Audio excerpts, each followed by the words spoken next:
Set and relation से लिए गए इस क्वेश्चन को देखते हैं। क्वेश्चन किस तरह से करेंगे। आपको क्या दिया गया है, एक पोलिनोमियल फंक्शन दिया गया है ना। किस तरह से log बेस 2 में फंक्शन एस को डिफाइन किया गया है। राइट साइड में दिया है log बेस 2 में एक सीरीज दी है और इसको इंटू किया है log बेस 3 में 1 plus function x upon function 1 upon x के साथ with condition x greater than 0 यानी एक्स पॉजिटिव होगा। एंड फंक्शन 6 की वैल्यू दी है 37 और पूछा गया है सिग्मा एन 1 to 10 में फंक्शन एन। इसको समेशन करके आंसर निकालना है आपको। देखो क्या दिया है उसको लिख लेते हैं। log बेस 2 में आपको फंक्शन एक्स को कैसे डिफाइन किया है। log बेस 2 में ये सीरीज दी है। देखो जो ये सीरीज दी है इसमें हम 2 को कॉमन ले सकते हैं ना। तो ये सीरीज इस तरह से दी है जैसे 1/3 प्लस 1/9 है ना प्लस इनफाइनाइट सीरीज है ये। इंटू में है log बेस 3 में 1 plus function of X upon function of 1 upon x ऐसे दिया है इसमें। अब यहाँ पर देखो ये इनफाइनाइट सीरीज है तो किस तरह की सीरीज है ये। देख रही है जीपी सीरीज है ये है ना। तो जीपी सीरीज का सम करना तो हमको आता है। log बेस 2 में ये 2 बाहर से a upon 1 minus R. R कितना है 1/3। ये तो कॉमन रेशो यहाँ log बेस 3 ये तो एडिटिव रहेगा। चलो 1 plus function of X upon function of 1 upon X. ठीक है। अब यहाँ पर इसको फर्दर सोल्व करेंगे तो क्या आ जाएगा। यहाँ 3 में से 1 गया 2/3 आ जाएगा 3 ऊपर चला जाएगा तो 3/2 हो जाएगा ये है ना। 2 से 2 कैंसिल हो जाएगा और into log base 3 1 plus function x upon function of 1 upon x ऐसा है ये। अब देखो दोनों के बेस अलग अलग है। एक log बेस 2 में एक बेस 3 में वैल्यू है लेकिन हम इसको अगर log का फार्मूला ये अगर समझ में आता है ये हो जाता है 1 अपॉन log बी। अगर बेस चेंज करना हो तो ये ऐसे हो जाता है तो हम कर देते हैं फिर दोनों को 3 में कर देते हैं है ना। आसान तो यही है। तो 2 में है ना ये है ना तो हम इसको क्या सकते हैं 1 अपॉन log बेस 3 2 ऐसा लिख सकते हैं इसको। लग सकते हैं और ये लोग ये अब दोनों का बेस सेम हो गया। अब थोड़ा इजी हो जाएगा ये क्वेश्चन। ऐसा हो गया। अब बेस दोनों का सेम है लेकिन एक ऊपर है एक नीचे है तो इसके लिए भी अगर समझा जाए अगर दोनों का बेस सेम है मान लीजिए वैल्यू m है इसको डिवाइड किया है सेम बेस से मान लीजिए ये दूसरी वैल्यू m है इसको हम क्या ले सकते हैं जो नीचे वाला है ये वैल्यू है इसको बेस बना देते हैं और ये यहाँ आ जाता है। तो ये एक इम्पोर्टेंट है यूटिलिटी लोग की तो इसको यहाँ यूज कर लेते हैं। तो हमारे पास क्या है नीचे 2 है ना वैल्यू तो लोग बेस 2 हो जाएगा और ये वाली वैल्यू यहाँ आ जाएगी 1 plus function of x function 1 upon x. समझ गए ना इससे। ये m हो गया ये n हो गया।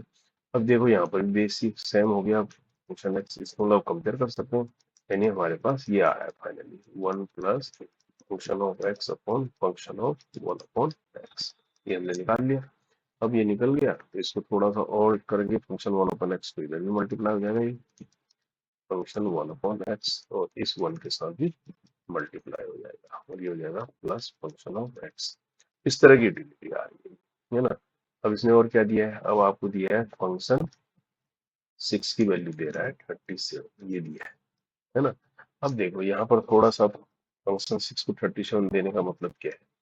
इसको यहाँ से देखा जाए तो हम इसको ऐसे लिख सकते हैं 36 प्लस 1 लिख सकते हैं यानी 6 का स्क्वायर प्लस 1 लिख सकते हैं।